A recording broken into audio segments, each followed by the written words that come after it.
Before we get into today's video, I did want to let you guys know that this video is for entertainment purposes only and educational purposes. Please remember to be kind to everybody everywhere in your everyday life, in your home, in the grocery store, and especially in the comment section down below. Please do not show hate to anybody, anywhere.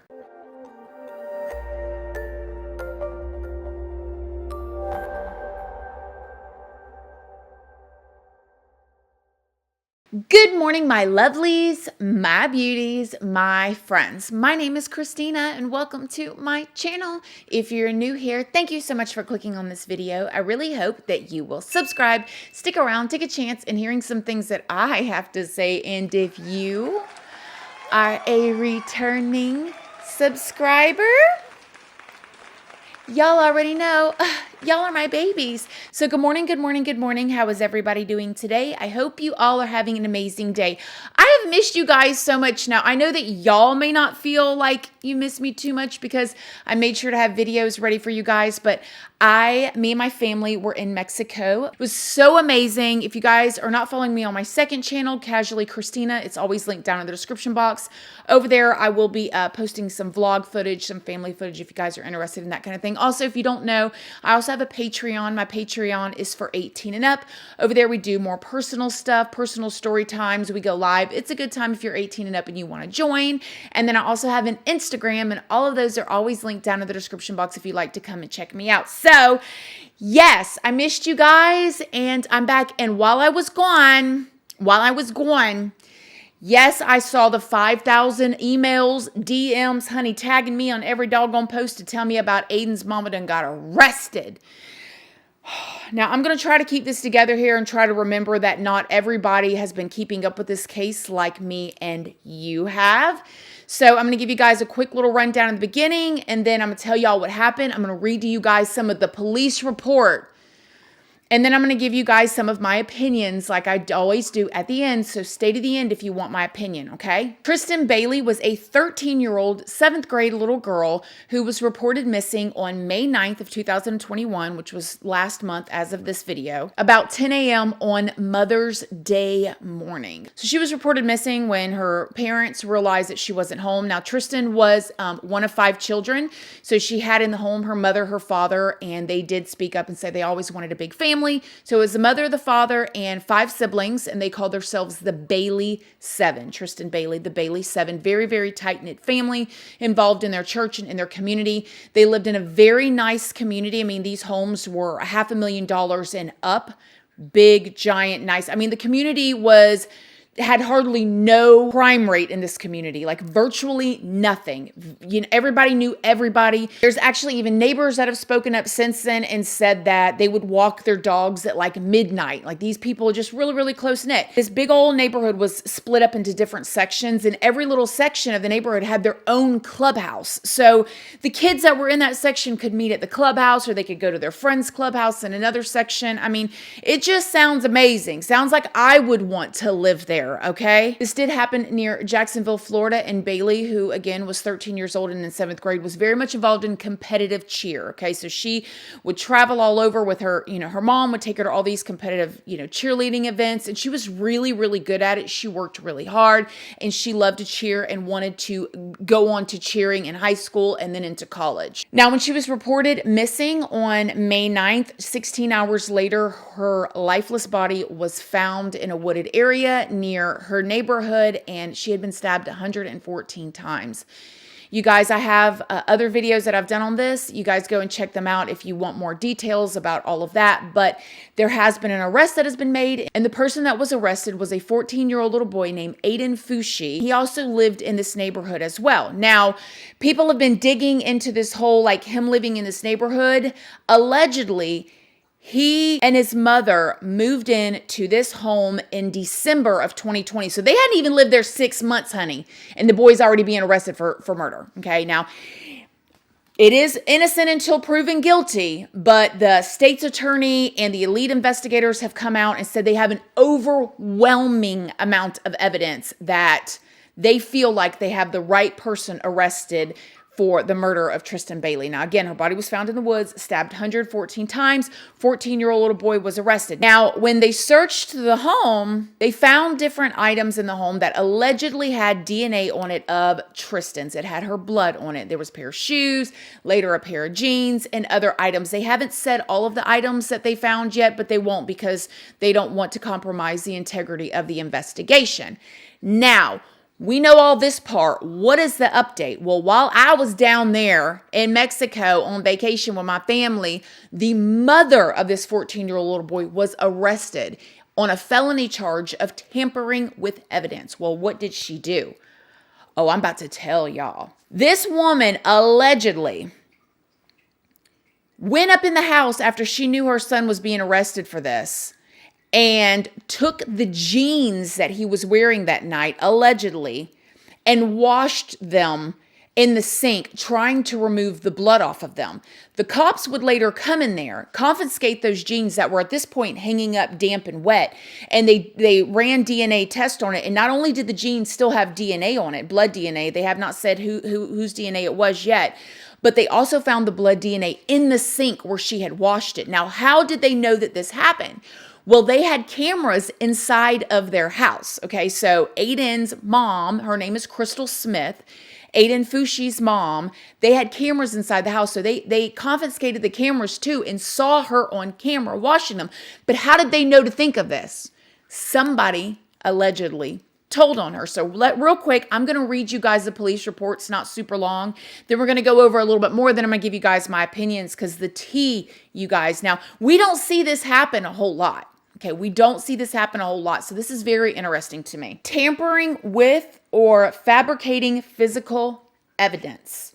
On Sunday, May 9th of 2021, at approximately 10 a.m., TB, Tristyn Bailey, a 13-year-old juvenile, was reported missing. This ensuing of an investigation led deputies to believe she may have been in contact with AF, who is Aiden Fucci, on the evening of May 8th of 2021. Contact was made with Aiden at his residence, and his mother, the above-named defendant, was present. Aiden volunteered to ride with the deputies to show where he had last seen Tristyn. As Aiden spoke with deputies, his story began to change, and he subsequently invoked his constitutional rights. Tristyn was located deceased from an apparent homicide, and Aiden was determined to be the primary suspect. During the course of the investigation, a witness identified Aiden as wearing jeans on May 8th of 2021 at 8 p.m. before the murder of Tristyn. Based on the investigation, Aiden did not go home or change his jeans prior to the early morning hours of May 9th, 2021, when Tristyn was murdered by Aiden, is what this says.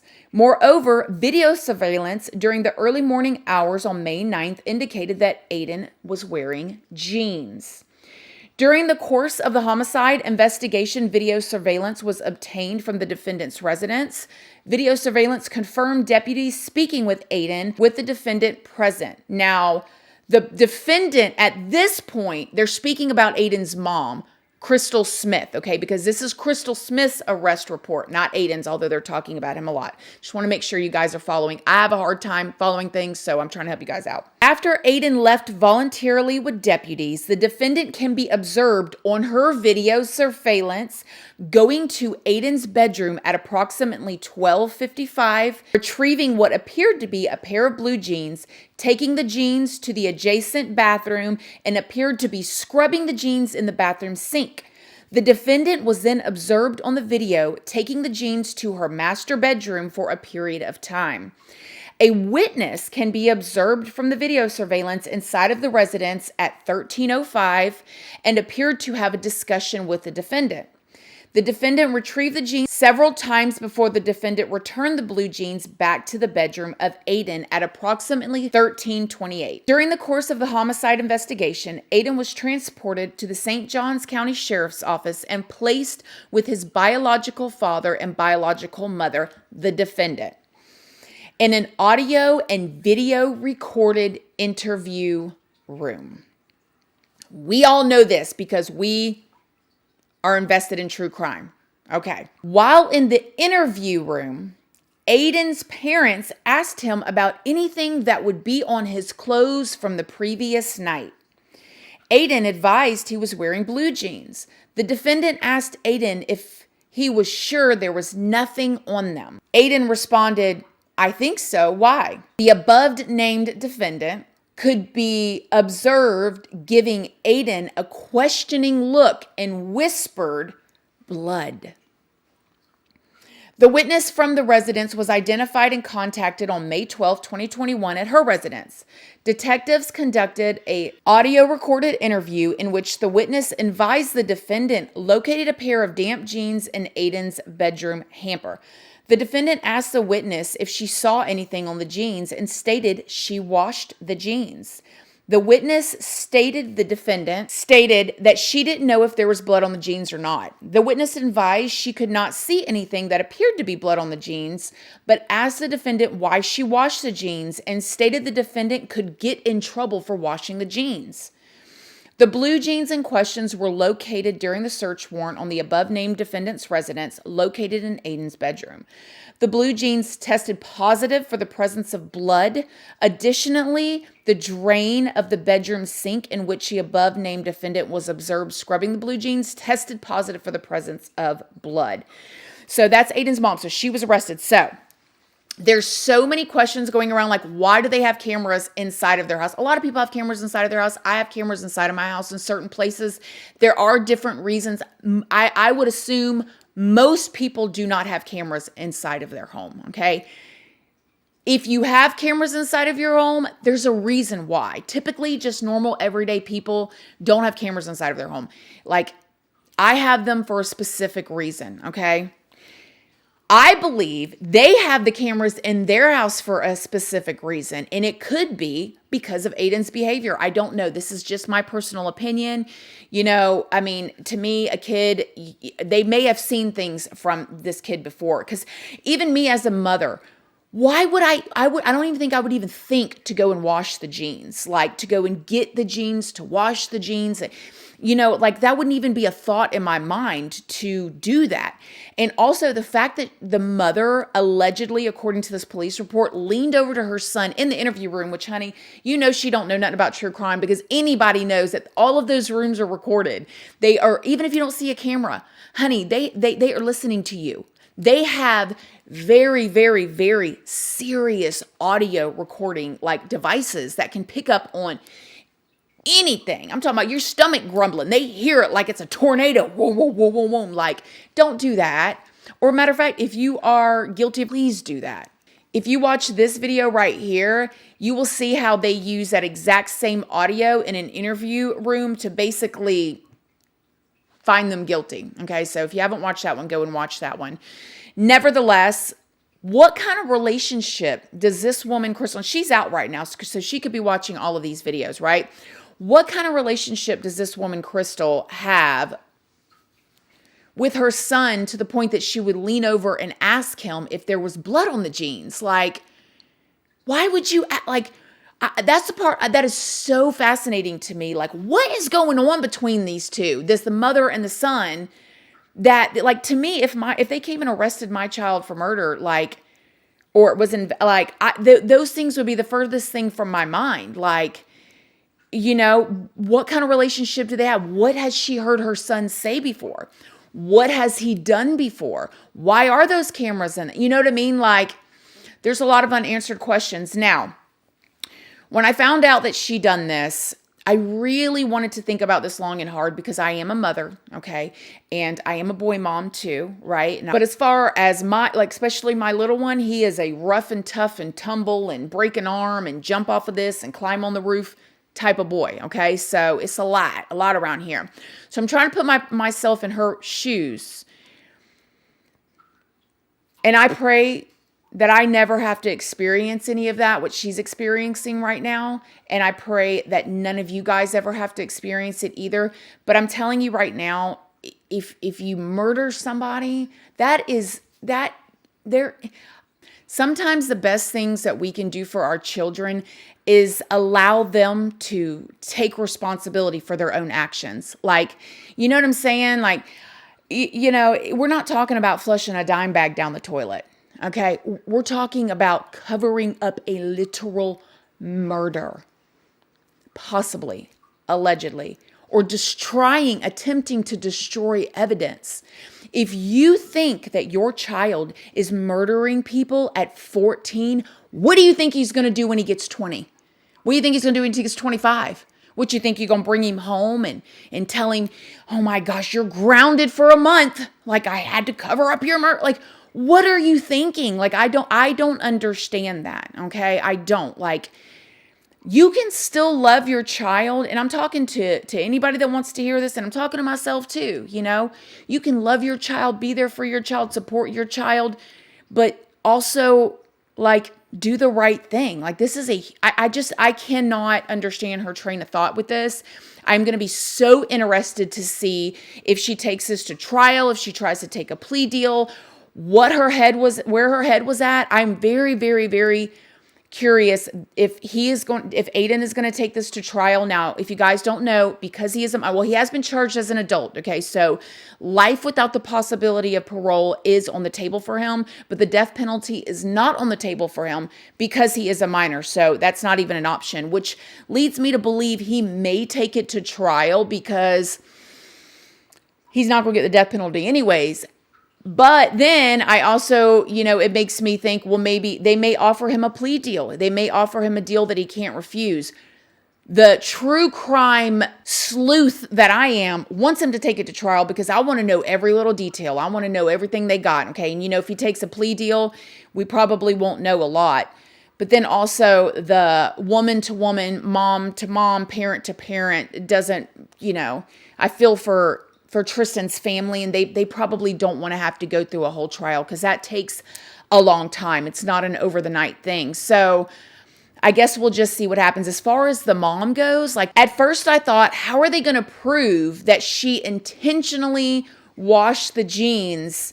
When I first saw that she got arrested before I read the police report, I'm like, how are they going to, the little boy's 14. She can easily say, I'm his mom. He's 14. I do his laundry. I went there and did his laundry. But she had company there, okay? And the company was caught on camera talking to her about it, okay? Telling her that she would get in trouble. And she did it anyways. And then her friend, whoever that friend was up in the house, went and allegedly somebody called the popo and told them what she did. And that's how they came back and pulled that camera footage and saw what she did. And I don't blame the friend either that did it because you're covering up for your child possibly murdering somebody. Like, make better decisions. And also, they had just moved into this house in December, okay? There was a man that bought the house, allegedly. Her boyfriend, they don't have the same name. This guy doesn't, as Crystal, Aiden's mom. Crystal has a different last name. The man that owns the house has a different last name. And then Aiden has a different last name because he has his biological father that's not the guy that they were living with. So he bought this $500,000 home back in December. And the way that this neighborhood looks, I would have to assume that there's an HOA, a homeowners association, and that they're going to end up having to move. There was a neighbor that came out and said that they have not been back to the house since then. There's been nobody at the house, which, with anybody that's in a homeowners association, you can't even leave your trash cans out by the road past the day, honey, that the trash runs. Some of them don't even have mailboxes. You can't have a boat in the front yard in a lot of them. There's all these types of rules. Kids can't leave a bike in the front lane in the front yard, all that type of stuff, much less you can't have your child in there, like, doing what he allegedly did. So I'm assuming they're probably going to have to leave that neighborhood too. So I do not know. I am flabbergasted by all of it. I'm just going to sit around and wait and see what happened as far as that. I'll report on things as they happen and give you guys my opinions. What do y'all think? I've asked you guys this before in other videos. As parents, we will do anything for our children, but how far is too far? How far is too far? Okay, so I want to know, do you think that the mother already had some suspicions for her to lean over in the interview and ask him if he had blood on his jeans, for her to go and wash his jeans, for her to have cameras in the home and they'd only been there 6 months. And this is an amazing neighborhood, an amazing community with no crime virtually. So I would assume that they don't have cameras in the home because of high crime or stuff like that. It may be because of things that people inside the home need to have eyes on them. What do you think? What do you think? Again, shout out to Tristyn Bailey's family. You know, again, there are no winners in this situation. What do you guys think? Let me know in the comments section down below. Until Friday, my loves, you guys stay tuned. Friday's video is going to be one of the most highly requested videos I've ever had, and also has to do with teenagers. So make sure you are subscribed and have your notification bell turned on if you don't want to miss it. As always, thank you again for watching this video. Please do not forget to like it. It's a free way that you can help your girl out. And until next time, I love you guys so very much. And I'll see y'all on Friday. Bye. Love you guys. Bye.